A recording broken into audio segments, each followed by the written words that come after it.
Welcome to a new video. I'm going to start work on the filter box, and I thought this would be an interesting video to do. But first of all, I want to talk about filter media, because a lot of people are using plastics or offcuts of plastic like this, or your K1 media. Well, bacteria will grow on plastics. It's a man-made material, so it's not great for bacteria to live on because it's not natural. So you want to be looking for something ideally that's natural.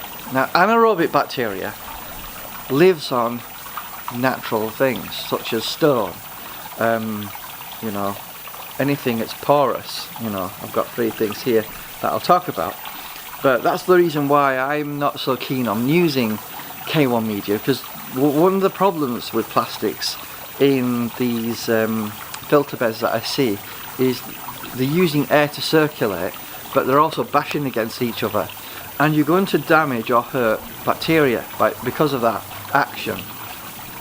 And also, I don't think anaerobic bacteria likes living on plastic because it's a man-made material. You know, I've got a few things here. I've got a large pebble here, lots of area for bacteria to colonize, and again, it's not bashing against things. You know, it just lives like that in the water, and bacteria will colonize the whole thing. So that is just a normal Scottish pebble that I've got.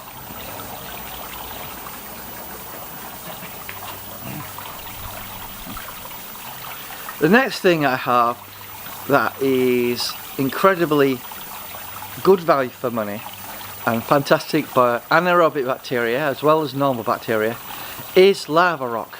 It has thousands of microscopic holes where bacteria can live in, and anaerobic bacteria loves this because it's got a place that it can live in that's protected, and you know, UV light isn't going to penetrate on the interior of the lava rock. You know, so this is something that anaerobic bacteria loves, and I think lava rock is probably one of the best natural substances you can get for filtering a pond.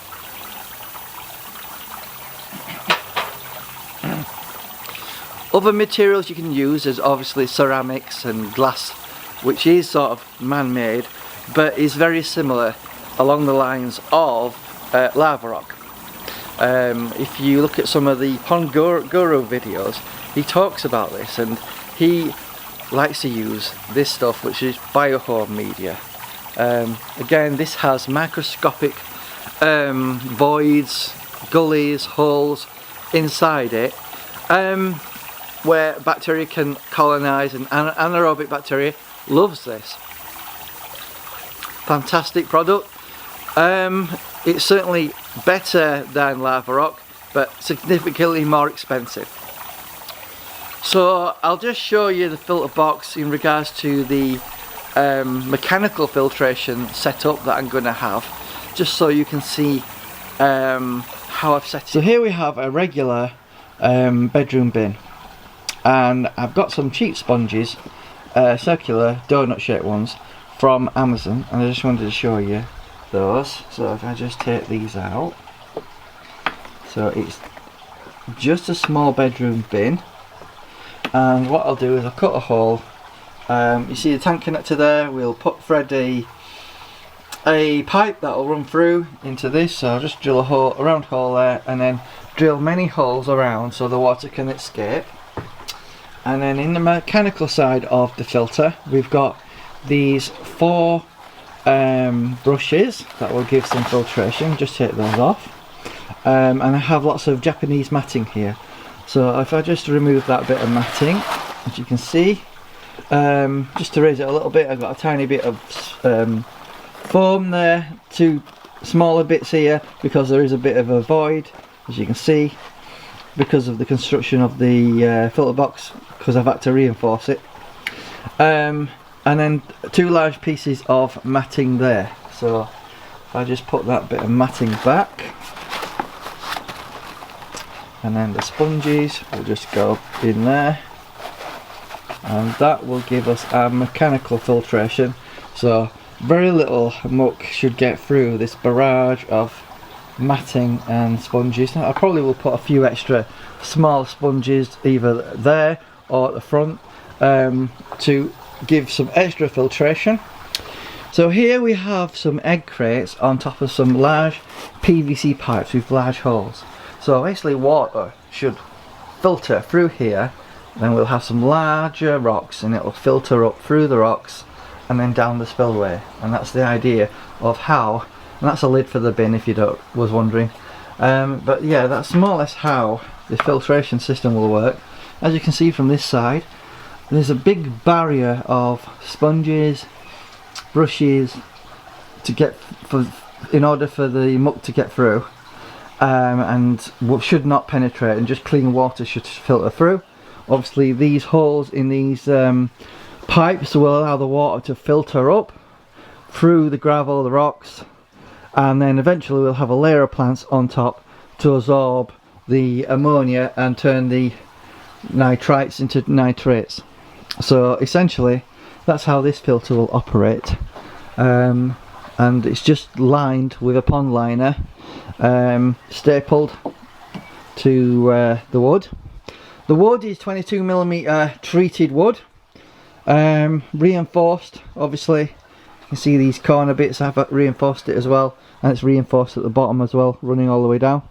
So hopefully it should be strong enough to withstand the weight of any sort of porous stone material that I use to filter the pond, as well as the lava rock, because I've got a substantial amount of lava rock to put in here as well. But essentially I wanted to show you how this will operate. So we've got some small and medium-sized pea gravel coming that will go on the top, and this should give us our proper filtration of the pond. So here we have the egg crates, which will stand on top of the PVC pipe, will hold the weight of the stone, obviously.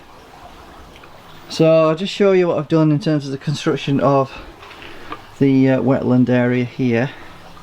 So we've got some smaller lava rock there, some bigger rocks here, and some voids obviously all the way around the rocks. That will aid in water flow, as well as the water that will flow through the PVC pipes. We've got our egg crates down. I need to get some more and put them on top there, and then we can start layering it and putting some bigger pebble rocks that I've ordered, as well as some pea gravel on the top, and finally our plants. But I just wanted to show you how it's progressing. Right guys, just showing the first level of the filter box, just to show you how the wetland filter will actually work. So we've got some 50mm PVC pipes to cut with some holes in them, running down the length. Then we've got some Japanese matting. We've got 4 brushes over there, and I've also got a round bedroom bin. I've drilled some holes in that, and we've got some sponges in there. So let's go over there and have a look. Right, here's the filter box, guys. Just wanted to show you around it. Hopefully you can see. I've got some lava rock. It's not great quality if I'm honest with you, but I've put it around the filter box here, just to secure the bin in place. So let's just take the lid off. Okay, take the lid off, and we've got lots of sponges here. These are typically replacement sponges that you would find in pressurized units. You can pick these off eBay really cheap. So first thing I did is I cut 2 pieces of normal foam that I've got, so it fits the hole. Then got a bit of this standard filter material. Forget what they call it, but it's just like a foamy material that you put in, that you'll put in your filters or aquariums. Okay, so obviously I've got a fair few here. So that's 1, 2, 3, and 4, and the 5th one at the bottom.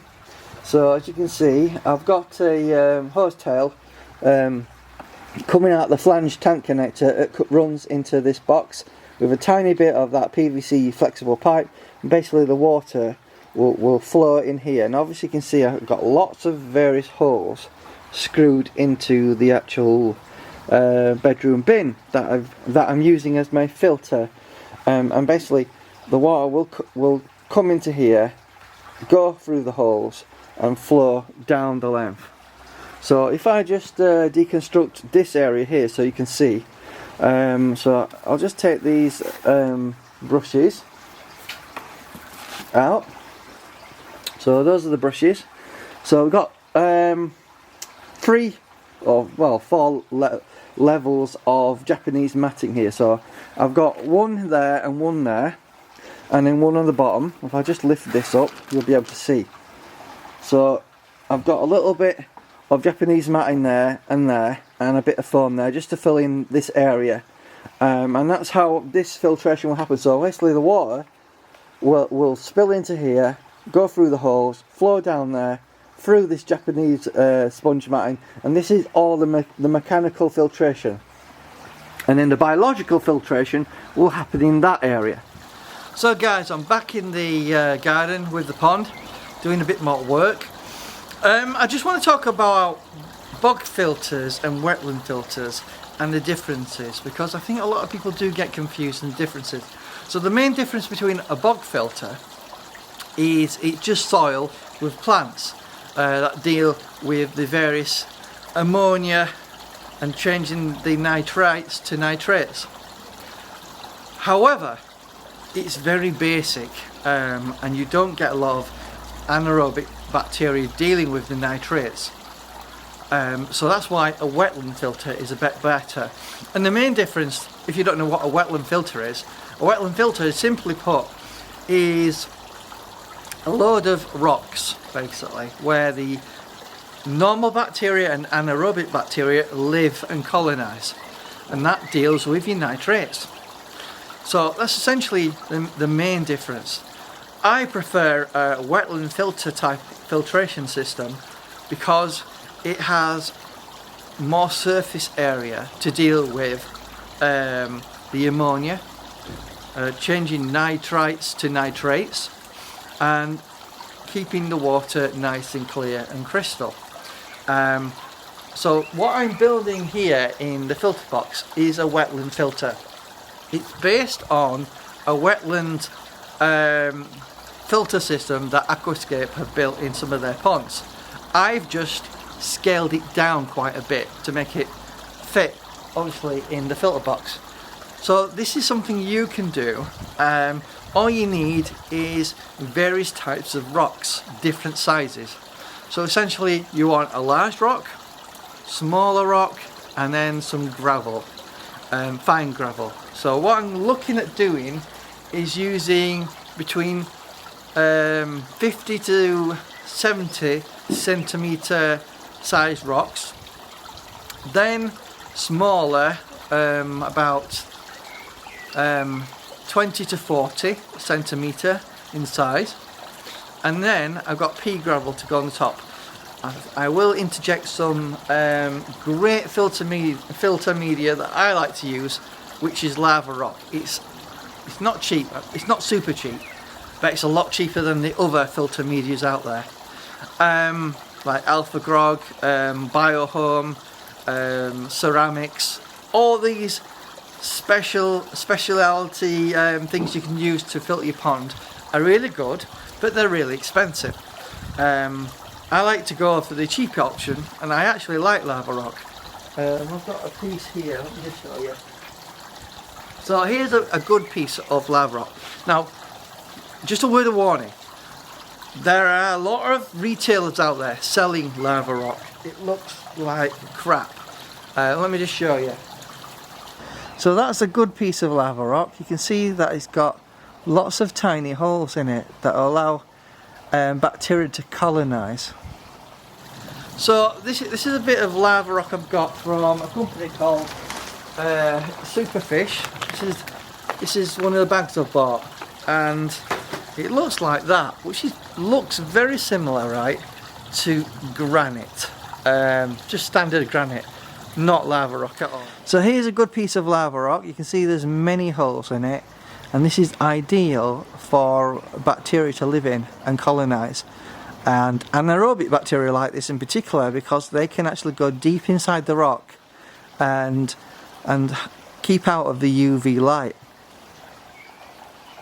And here I have just a normal piece that's come out of the super fish bag, and there's not many holes in there for bacteria to hide in, and it looks like poor quality. So I'd highly recommend you're very choosy about where you get your lava rock from.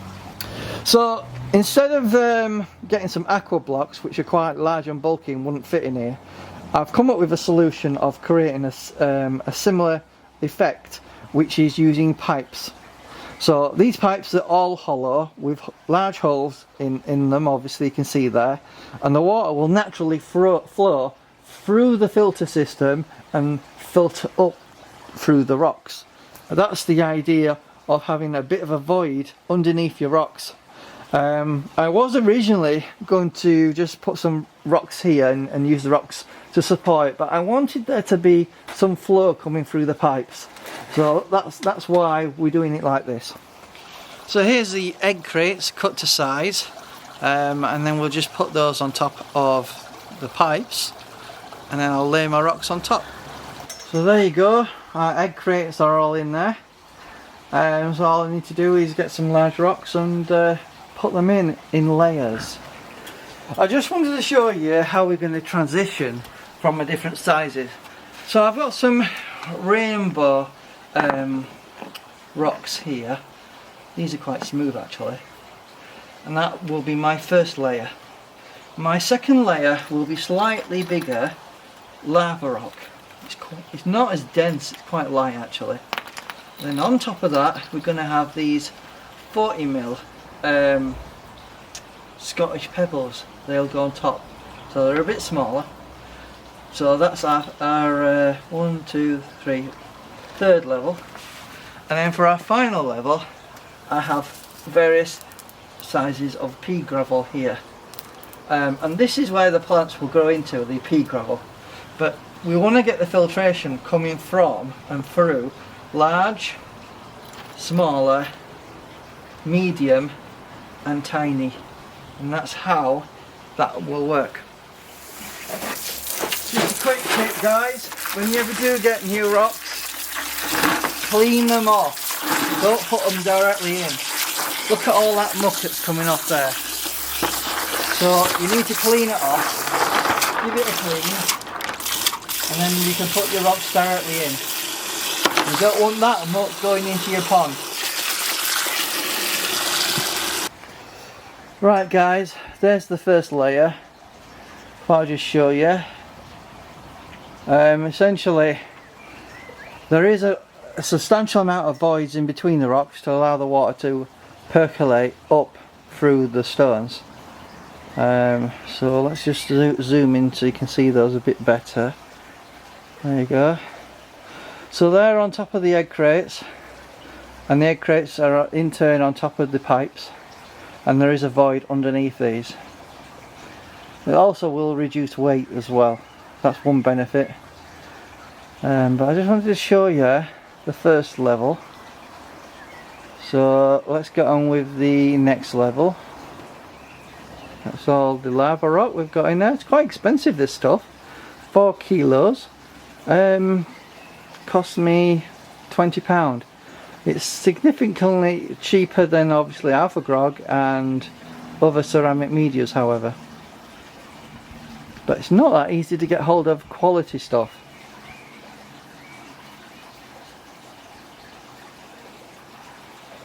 Right guys, I'm just showing you the third level of stone. These are Scottish pebbles, nothing that spectacular about them.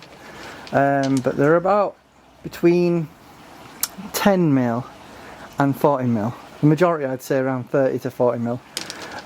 So that's gone on top of the lava rock.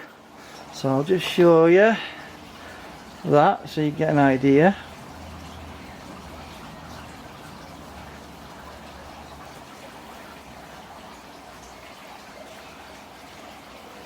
So that's the Scottish pebbles.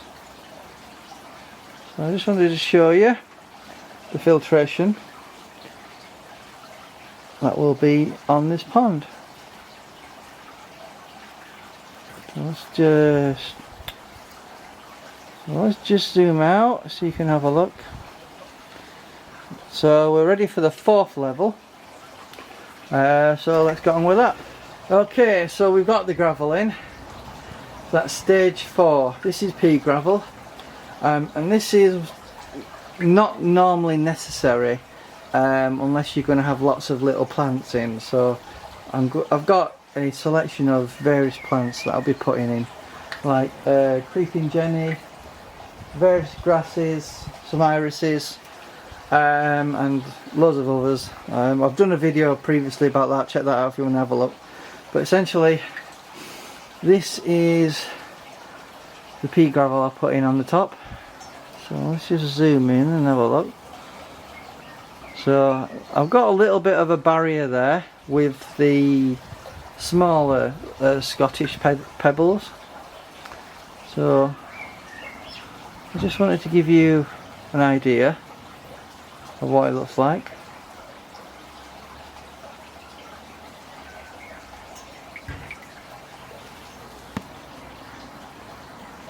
I've also put a stone on the spillway there just to give it a bit more of a stone look.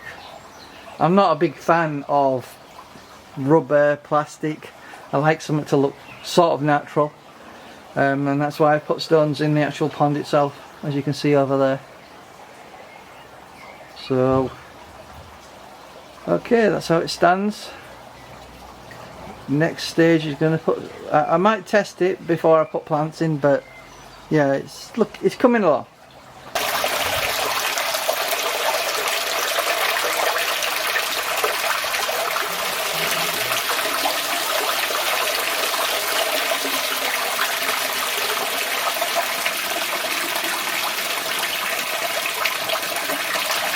So guys, I thought I'd give you a closer look of the filter box.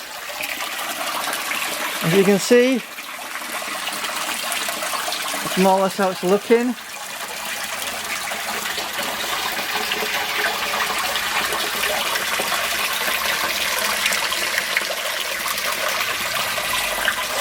So, ladies and gentlemen, let me just show you around the actual filter box now. So, we've got 4 layers of rock in there, including our pea gravel on the top. Just moving over, you can see the waterfall, or blade as you want to call it, is going at full speed. It's looking quite decent. At the far end here I've put some pebbles just to keep the the small pea gravel away from the actual sponges. So that's why I've not put it all the way along. And that's more or less how it's running. So let's have a look around and see how it looks from different angles.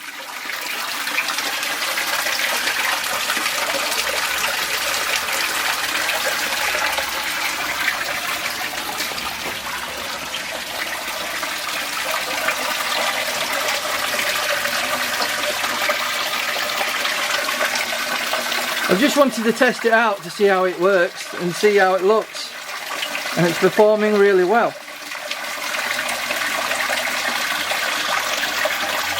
Let's just zoom in there and have a look at the spillway, see how that looks. Creating a lot of bubbles, obviously. And there you got the sponge system there. So I am curious to see how it's working, the filter system. I was going to put a tank connector in there, but it seems to be working alright as it is. But without further ado, let's have a look at the filter itself.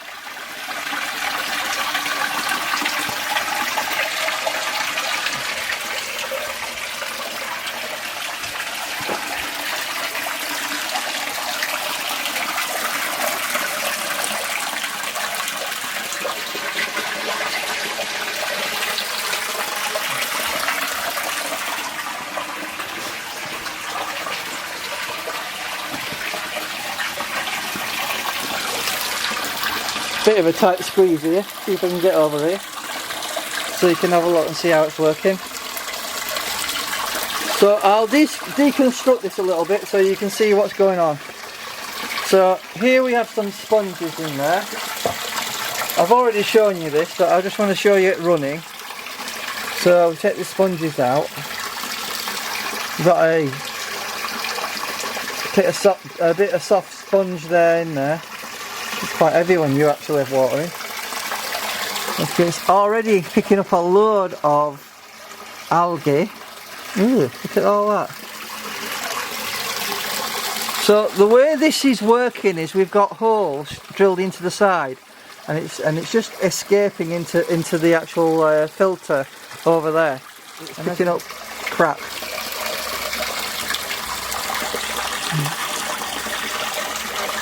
I'll just take that one out. You can see there's a pipe there. I don't know if you can see that. There's a pipe that comes in, and these just go on top basically. So it is doing its job already. It's not even been running long. But I have noticed an issue with algae, unfortunately, and I've got no fish in, which is unbelievable. It does seem to float. I may have to put a weight on or something. We've got this bucket that sort of goes on top. Around this, to wedge it in, I've got a small lava rock. So we've got the sponges here. You know, I put a black sponge there to stop a lot of the crap as well. We've got Japanese matting there, and obviously the bushes are wedged in there. So that's essentially the filter system. So let me know in the comments, guys, what do you think? This is part one. Part two will be putting the plants in. But I just wanted to give you, you know, a good look of how it's working. Let's get out of here. It's a bit tight. I was a bit concerned about the pump. It was making some loud noises, but it seems to have settled down now.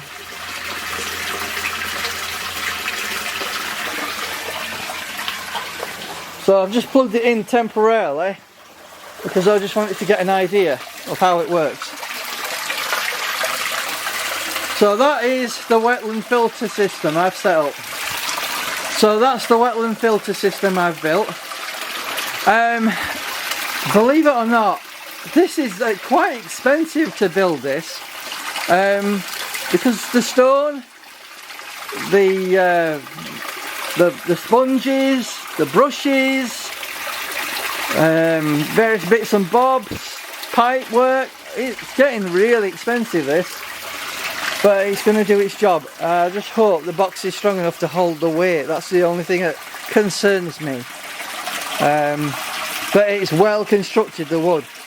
This wood is 22mm treated wood, and I have reinforced the bottom with a long piece of wood as well. But it's not so heavy that I can't rock it like that. So it can be rocked. I thought it was a nice touch though to put a stone there, and as you can see, it's going all over the stone now. So tomorrow I'll show you the plants going in. As you can see, there's lots of surface area here for lots of plants, and I think they'll love it here. And I've not detected any leaks, which is a good thing. I'll just show you over here the plants I'll be putting in tomorrow. These I bought last year and just put them in this, in a bit of soil temporarily. But I do plan on taking all the soil out and just planting the roots directly into the pond itself. Unfortunately, I do have a tiny bit of string algae in the bottom. Not sure why that's happened. Nevertheless, it's looking okay. So I appreciate you liking the video, subscribing to the channel if you really like this.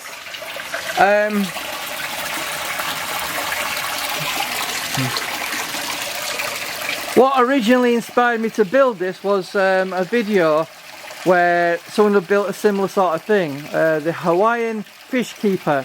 I will put a link in my description box if you want to see him building that one. Slightly different, but same sort of principle.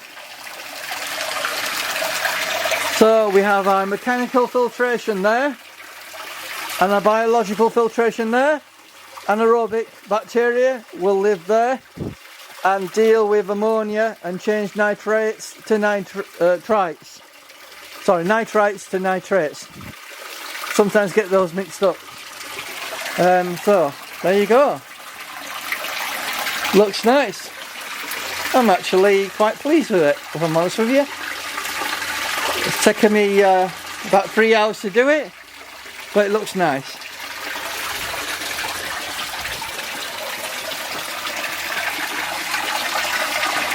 It's quite deceptive, the weight of that, because as you saw previously, I put pipe in the bottom, so it's not as deep as you think it is.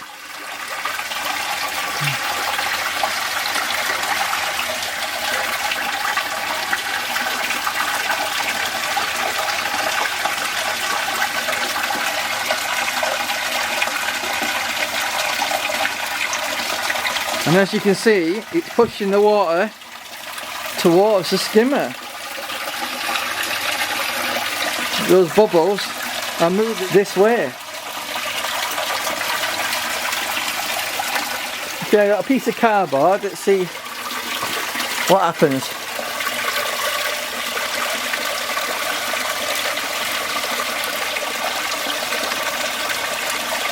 Yeah, it's pushing it towards me. So we've got 3 methods of moving water in this pond now. One return there, one return there, and then obviously the waterfall itself. Right, I've just turned the pump off because I wanted to have a look at the bottom drain aerator. It's one of those eco ones, and it's only a 20 watt air pump. So it's not overpowering, as you can see there. Can you see that? I know it's not going to be so easy to see the water, you know. So that's where the air is coming up.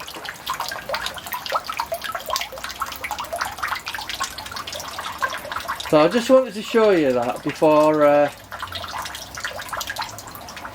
we wrap up for today, and then I will show you part 2 tomorrow, basically putting the plants in.